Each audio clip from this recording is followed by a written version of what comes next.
राज ठाकरे यांनी महायुती सरकार आणि निवडणूक आयोगावर ताशेरे ओढले आहेत। राज ठाकरेंनी महाविकास आघाडीसोबत निवडणूक आयोगाकडे जात निवडणूक अधिकाऱ्यांनाही छापलंय। मतदार यादीतील घोळ आणि यातून निर्माण होणारा सरकार यावर त्यांनी सवाल उपस्थित केलाय। यानंतर मनोमिलन नाटकाचं जोरदार प्रमोशन सुरू असल्याचं म्हणत शिंदेंनी उद्धव आणि राज ठाकरेंना टोला लगावला होता।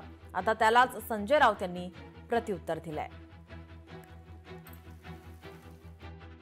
एकनाथ शिंदेंचं वाचन वाढलेलं दिसतंय, त्यांना मराठी वाचता येतं असं दिसतं।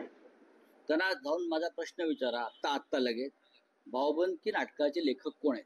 हे नाटक कोणत्या साली आलं? हे नाटक आपण पाहिलंत का?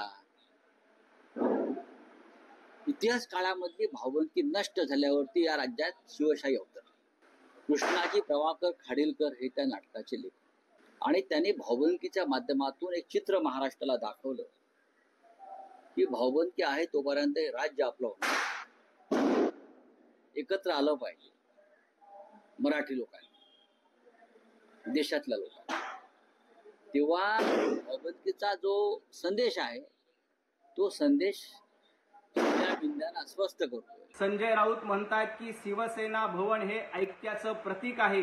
हो, जर का तुम्हाला शिवसेना भवन ऐक्याचं प्रतीक करायचं असेल तर जे मनसैनिक हिंदुत्वासाठी लढतात, जे राज ठाकरे बाळासाहेब ठाकरे यांचे विचार पुढे चालवण्याचं काम करतायत, त्या सन्माननीय राज ठाकरे यांच्याकडे बाळासाहेब ठाकरे यांच्या हिंदुत्ववादाचा वारसा द्या, त्यांना पक्षप्रमुख म्हणून घोषित करा, तरच खऱ्या अर्थानं शिवसेना भवन हे ऐक्याचं प्रतीक म्हणून सिद्ध होईल।